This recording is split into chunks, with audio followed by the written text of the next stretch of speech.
तो hello everyone, उम्मीद करता हूँ कि आप सब लोग बहुत अच्छे से पढ़ रहे होंगे। मई 23 आपका एग्जामिनेशन है एंड अभी भी वक्त है चीजों को हाथ में लेने का। तो गाइस यहाँ पर मोस्ट अवेटेड वीडियो आपके लिए आ चुका है, that is ABC analysis for FM and EFF, economics for finance with financial management.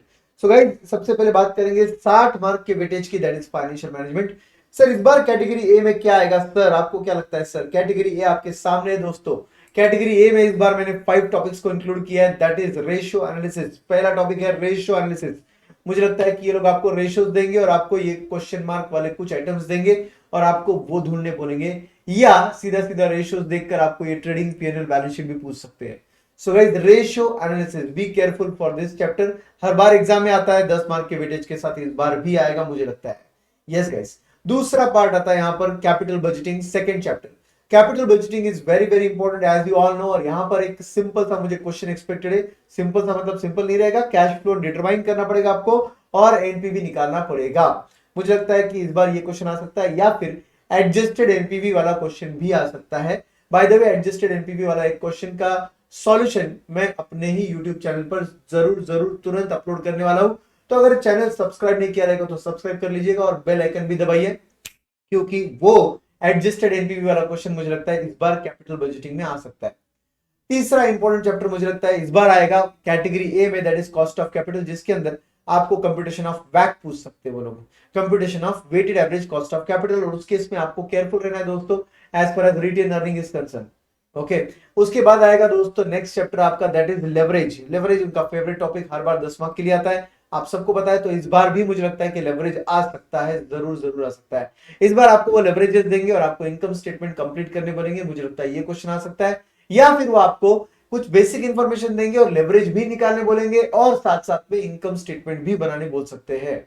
Yes guys, और लास्ट में आपका risk analysis in capital budgeting, इस बार मैंने कैटेगरी ए में डाला है इसे। यस, इसमें मुझे लगता है कि सेंसिटिविटी एनालिसिस या फिर सिनेरियो एनालिसिस पे क्वेश्चन एक्सपेक्टेड है, तो जरूर जरूर अच्छे से करके जाइए दोस्तों। तो ये है आपका कैटेगरी ए। कुल मिलाकर मुझे लगता है कैटेगरी ए का वेटेज अप्रोक्सीमेटली 40 मार्क्स के आसपास रहने वाला है। तो boss 40 marks is not a joke, तो ऑब्वियसली आपको थोड़ा सा केयरफुल रहकर एक्स्ट्रा प्रैक्टिस करना होगा इन चैप्टर्स के हद तक। ओके, कैटेगरी बी में मुझे लगता है कि कैपिटल स्ट्रक्चर, इस पर आना चाहिए क्वेश्चन, और कैपिटल स्ट्रक्चर के अंदर दोस्तों सबसे मेन आपको एक्सपांशन वाले क्वेश्चन ये लोग पूछ सकते हैं कि कंपनी को इतना इतना फंड रिक्वायर्ड है, बताइए प्लान ए अच्छा है या बी अच्छा है। Yes, that category of question I am expecting in capital structure. As per as the dividend decision is concern, I am expecting a question on MM approach, या तो right issue of share, दो में से एक के ऊपर आ सकता है, बायबैक के ऊपर भी आ सकता है। तो मोस्ट प्रोबेबली मुझे लगता है कि एमएम अप्रोच पे आ सकता है क्वेश्चन, तो प्लीज उसे अच्छे से प्रैक्टिस करके जाइए। और लास्टली आपका कैटेगरी बी में, यस कैटेगरी बी में आप सही देख रहे हो, वर्किंग कैपिटल आता है, बिकॉज दोस्तों इसके अंदर एक नहीं दो नहीं 5 यूनिट्स है दोस्तों, 5 units. Management of working capital, management of inventory, management of account receivable, management of account payable, क्या क्या डाल दिया एक ही टॉपिक में। तो ऑब्वियसली एक ही टॉपिक में अगर 5-5 यूनिट्स रहेंगे तो डेफिनेटली इसका क्वांटम बहुत बड़ा है और वेटेज बहुत कम है, बहुत कम मतलब 10 मार्क के लिए आ सकता है, नो डाउट। बट डरिए मत, इसके अंदर मुझे लगता है इस बार मैनेजमेंट ऑफ अकाउंट रिसीवेबल पर क्वेश्चन आ सकता है।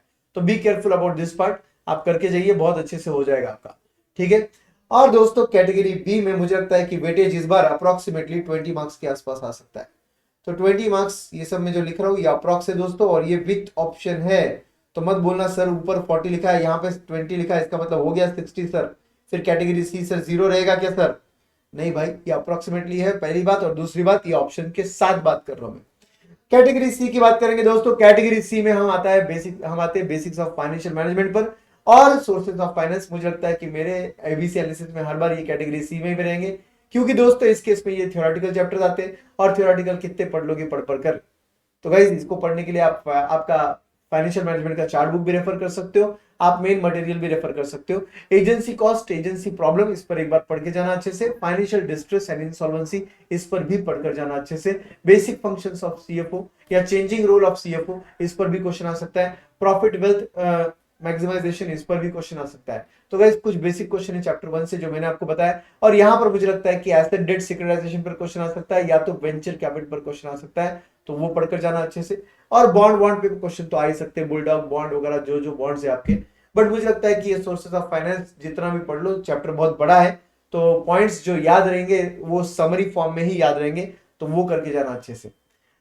ये है आपका सी कैटेगरी। सर फिर एबीसी एनालिसिस में ये जो सी कैटेगरी है इसको पढ़े ही नहीं क्या सर, ऑप्शन में छोड़ दे क्या? नहीं नहीं, मैं ये नहीं बोल रहा हूं दोस्तों, फर्स्ट रीडिंग में तो आपको सब कुछ पढ़ना है। रिवीजन के हद तक आपको ज्यादा रिवीजन करने हैं कैटेगरी ए के, उससे कम रिवीजन करना है आपको कैटेगरी बी का, और सबसे कम रिवीजन करना है आपको कैटेगरी सी का।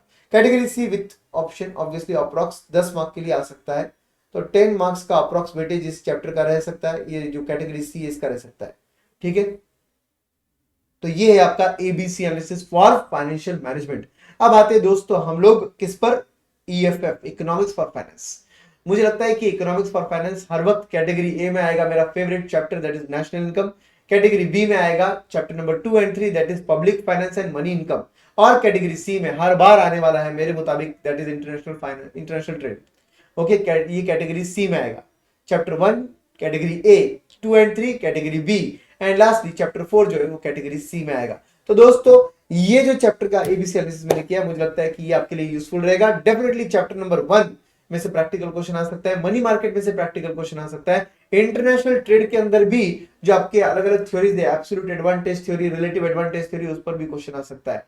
तो गाइस थोड़ा सा प्रैक्टिकल क्वेश्चन या केस स्टडी के तक अच्छे से करके जाइए। हमारे ईएफएफ के टेक्स्ट बुक में ये सब दे रखे, और फटाफट रिवीजन करना होगा तो ईएफएफ का चार्ट बुक ले लीजिए, और नहीं होगा तो, और आपको ऑब्वियसली रहेगा तो डेफिनेटली आप लोग रिवाइज कर सकते हो।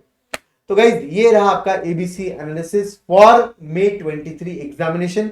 I wish you all the very best for the examination. मैं वापस एक बार बोलना चाहूंगा कि ये एबीसी एनालिसिस पूरा का पूरा मेरे इतने सालों के एक्सपीरियंस पर बेस्ड है, ट्रेंड एनालिसिस पर बेस्ड है। बट डिस्क्लेमर ये है दोस्तों कि इसके ऊपर पूरा भरोसा करके जाना मत, बट डेफिनेटली मेरे एक्सपीरियंस पर आप भरोसा कर सकते हो, और थोड़ा बहुत इसमें से अच्छा खासा आएगा, मुझे ऐसा लगता है, जो जो मैंने बातें की है। तो गाइस अकॉर्डिंगली आपका प्रिपरेशन ऑन रखिए, और जल्द सीए फाइनल में मिलिए एसएफएम के अंदर। यस गाइस, चलिए bye bye, take care, all the best for your examination. And हाँ, आरटीपी का जो सेशन है वो तुरंत ही आने वाला है, तो चैनल सब्सक्राइब कीजिए और इस वीडियो को लाइक कीजिए यार, ज्यादा से ज्यादा दोस्तों के साथ शेयर कीजिए इसको। अच्छा पॉजिटिविटी शेयर करना कोई बुरी बात नहीं है गाइस। चलिए बाय बाय, सी यू।